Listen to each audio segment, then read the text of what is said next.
Welcome to Sacrilegious Discourse. For this is what the Sovereign Lord says. Why do you need prophets to tell people who you are and what you want? If you can justify everything that the God of the Bible has done, then you can justify any of your behavior. A lot of this mentality is trickling into what is now mainstream right-wing Christianity. I am capable of empathy greater than this God of the Bible. This is a Bible that they tell kids. This is the good Lord. This is the good book. He is fantasizing about murder, mass murder. Head over to sacrilegiousdiscourse.com right now to find out how to leave us a review or support us on Patreon.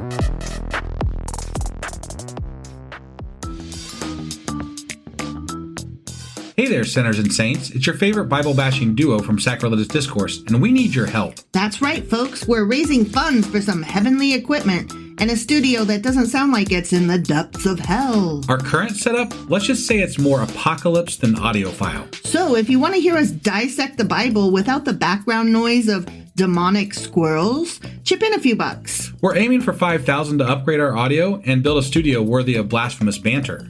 Donate today and help us spread the good word of atheism. You can find a link right on our homepage, sacrilegiousdiscourse.com. Every dollar counts. Even if it's from your collection plate.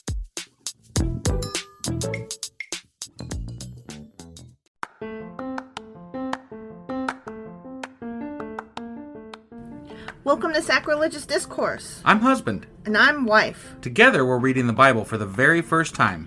We grew up without religion and wanted to know what all the fuss was about. Well, what have we learned so far? That God is a dick, and apparently some people believe in talking donkeys. We're not trying to pass ourselves off as experts. Nope, we're just reading the Bible for the first time and giving our first take reaction. If you'd like to join us in this venture, you might consider starting at episode 1. Otherwise, jump in wherever you like.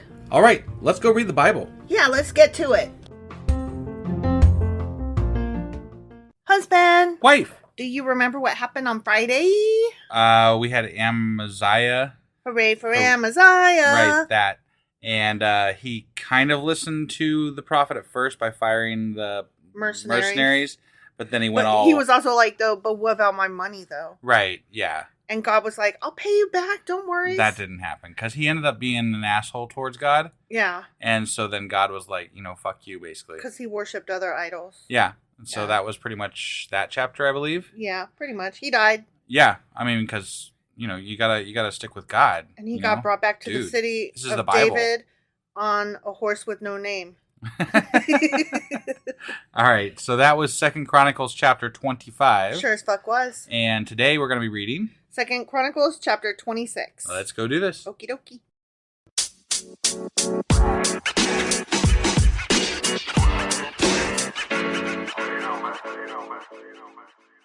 Okay, 2 Chronicles chapter 26. Okay. All the people of Judah. All of them. All of them. No one left behind. 100% of them. Every single one. Had crowned Amaziah's 16-year-old son Uzziah. Okay. As king in place of his father. I like putting 16-year-olds in charge of me all the time. It's good math. That works. Our 18-year-old is pretty cool. I would put them in charge I would put them in charge, yeah. Yeah. Yeah, but that's a outlier. Definitely our child is an outlier. Yeah, and at 16, I don't know. I mean, do they even know how to cook dinner at that point? I mean, ours did. Yeah. Ours knew how to make ramen. Yeah, for sure. Is there anything more important than ramen noodles? Not a lot. Ramen noodles are pretty much the most important thing to eat. So as long as you got ramen, I think you're going to be okay. Yeah, exactly. So, yeah, I would put our child in charge at the age of 16. Because ramen. Okay. Boy. After his father's death, Uzziah rebuilt the town of Elath and restored it to Judah. Good old Elath. I was going to say good old Judah, but whatever. Okay, yeah. Uzziah was 16 years old, don't forget, when he became king. Yeah. And he reigned in Jerusalem 52 fucking years. He must have done what was pleasing in the Lord's eyes. I guess he did. I mean, if he reigned that long, either that or God isn't very good at his job. It might be a combo of both. I don't know, but we'll find out because they will definitely tell us. Yeah. His mother was Jechaliah from Jerusalem. He did what was pleasing in the Lord's sight. Hell yeah, I got it. Just as his father Amaziah had done. Wait, what? So, no, that's a lie. Not just as his father. They said that he was like half and half. He was like, he did good, but then he did bad. Yeah. if he did just as good as Amaziah, he's dead duck. Yeah, he's mediocre, just like his dad. He's done for. So if he did good in the Lord's sight, then he did good not like his father. Right, yeah. He did better. Stupid. Uzziah Uzziah sought God during the days of Zechariah. I would like to catch God. Who taught him to fear God. Okay. And as long as the king sought guidance from the Lord, God gave him success. Right. Uzziah declared war on the Philistines and broke down the walls of Gath, Jabneh, and Ashdod. Because God, obviously. Obviously. Then he built new towns in the Ashdod area and in other parts of Philistia.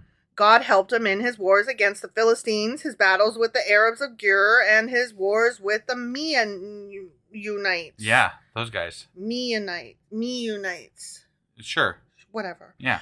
The Meunites paid annual tribute to him, and his fame spread even to Egypt. Wow. For he had become very powerful. I see. Because God. Because God. Right. Not because king and had money. No. This is all God's doing. Yes, all God. Obviously. Uzziah built fortified towers in Jerusalem at the corner gate, at the valley gate, and at the angle in the wall. You know that angle? Yeah. I've questioned this before, but like if you are in God's grace, why do you need fortifications though? That's a good question. You know? It's a good fucking question. Maybe he's planning on not being in his good grace at some point, and he's like, we're going to need some fortifications. Well, here's the thing. Maybe he doesn't trust God as much as he should, because if he's in God's good grace, he shouldn't have to fortify, because even if other people come to war, it shouldn't matter. He'll be aight. Right. Right? Yeah. God will just fart in their general direction, and they all go down. Exactly. You know? That's the way it should be. Yeah. But no, he also constructed forts in the wilderness and dug many water cisterns, because he kept great herds of livestock in the foothills of Judah and on the plains. He was also a man who loved the soil. I love dirt. Do you love dirt? Dirt is great. It's way underrated. I heard that God made dirt and dirt don't hurt. I heard that God made us out of dirt.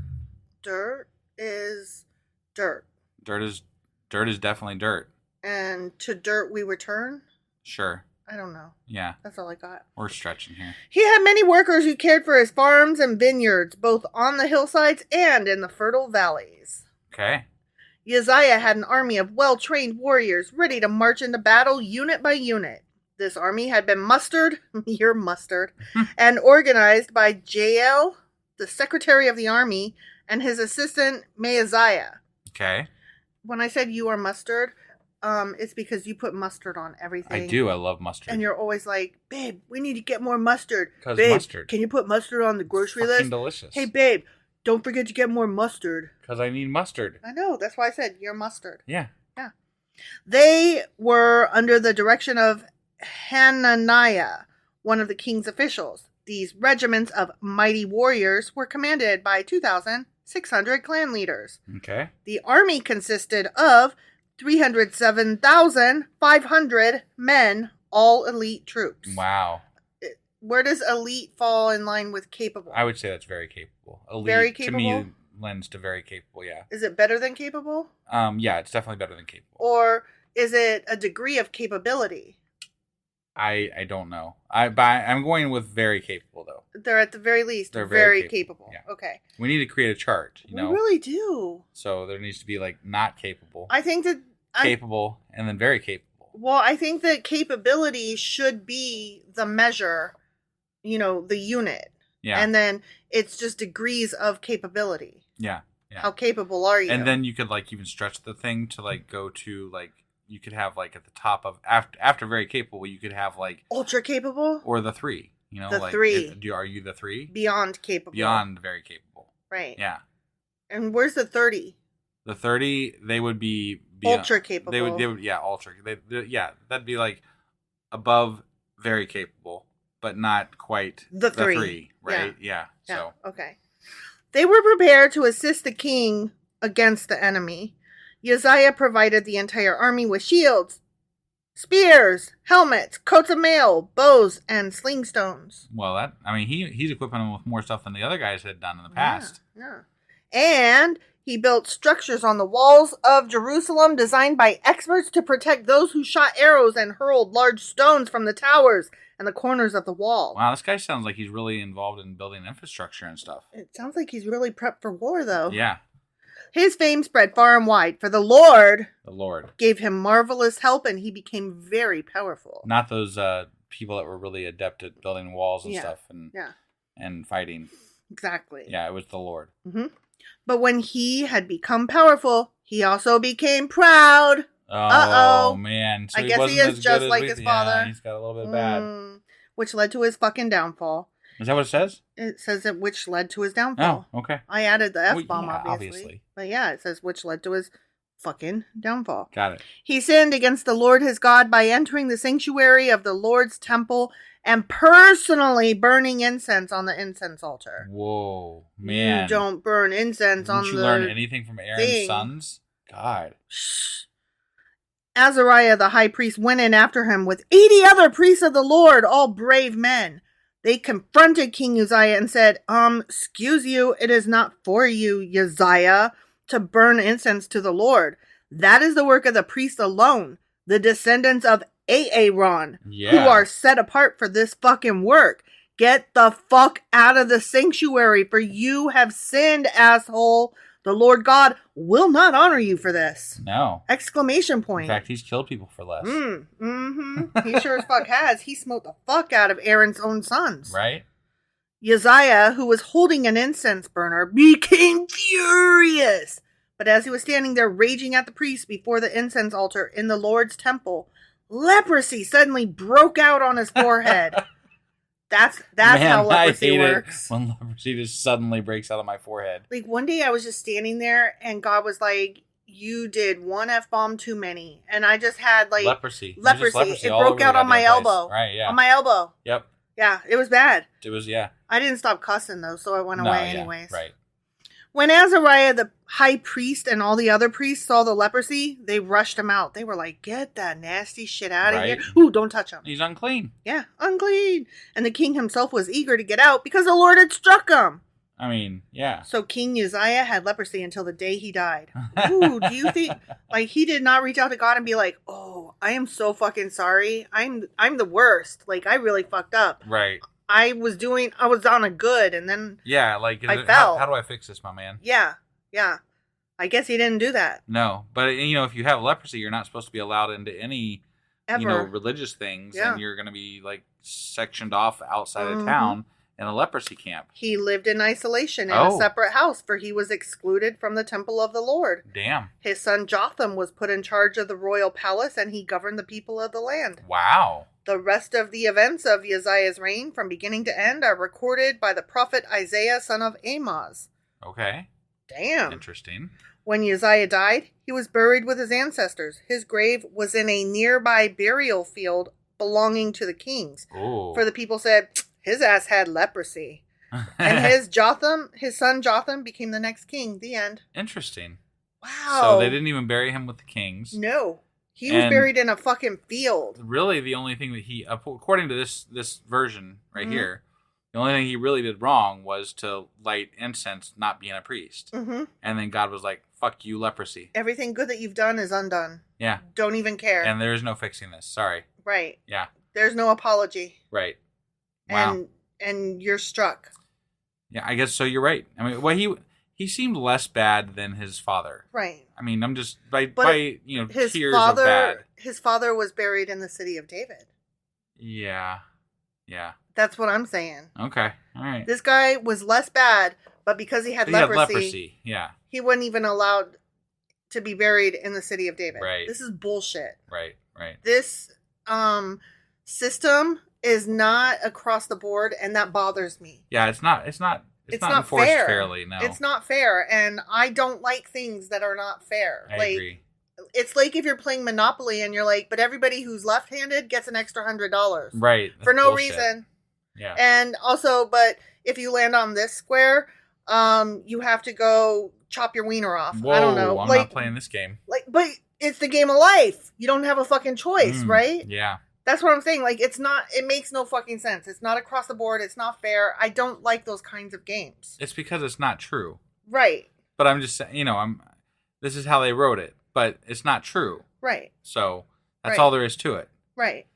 And, yet again, we've got stories that are but you know what? with even themselves. America's not true. So, our laws don't make fucking sense, and our laws ain't fair. Right. So, this story could just as well be true. Yeah, that's true. I rail against all of the unfairness and inequality of our own system. Yeah. This is just more of the fucking same. Just, with old way back then guys instead of now guys. Right.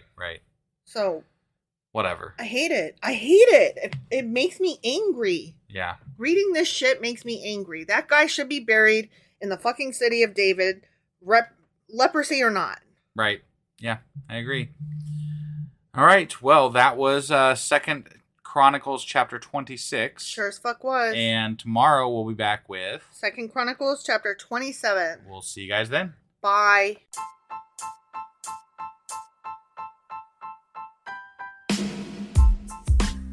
Hey, wife, I guess that's the end? But husband, that's just sad. It doesn't have to be. We are on lots of social media platforms like Twitter. Our handle there is sacrilegious_D. For D's nuts. Oh my God. Stop doing that. Anyway, we're also on Facebook, Instagram, and Pinterest. There's a link to all of our social media sites at our website. Ooh, we have a website? Yeah, it's sacrilegiousdiscourse.com, where you can also find a link to our merch shop. We have a merch shop? Yep. We have podcast-themed clothing, mugs, notebooks, and more, as well as an atheist and science-themed products. Wow, our fans should really go check that out right now. Definitely. They can get in touch with us by sending an email to sacrilegiousdiscourse@gmail.com. But before they do that, we could really use some help. Oh yeah? With what? Well, it's not free running the podcast, and we need some financial support in order to get better equipment, which will free up time so we can concentrate on our podcast and our fans. Okay, so what should they do? Head over to patreon.com/sacrilegiousdiscourse and sign up as a contributor on our podcast. Supporters there receive additional bi-weekly episodes that we record just for our Patreon members for as little as $2 a month. Also, we'd really appreciate it if you would like and subscribe on whatever platform you're using. And Apple Podcast reviews help us out tremendously. Like and subscribe. Leave an Apple review. Join us on Twitter. Support us on Patreon. That's a lot of instructions. Don't forget to say thanks. Thanks. Okay, bye.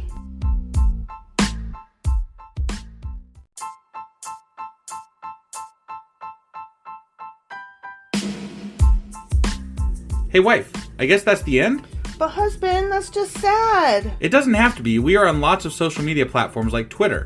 Our handle there is sacrilegious_D. For D's nuts. Oh my God. Stop doing that. Anyway, we're also on Facebook, Instagram, and Pinterest. There's a link to all of our social media sites at our website. Ooh, we have a website? Yeah, it's sacrilegiousdiscourse.com, where you can also find a link to our merch shop. We have a merch shop? Yep. We have podcast-themed clothing, mugs, notebooks, and more, as well as an atheist and science-themed products. Wow, our fans should really go check that out right now. Definitely. They can get in touch with us by sending an email to sacrilegiousdiscourse@gmail.com. But before they do that, we could really use some help. Oh yeah? With what? Well, it's not free running the podcast, and we need some financial support in order to get better equipment, which will free up time so we can concentrate on our podcast and our fans. Okay, so what should they do? Head over to patreon.com/sacrilegiousdiscourse and sign up as a contributor on our podcast. Supporters there receive additional bi-weekly episodes that we record just for our Patreon members for as little as $2 a month.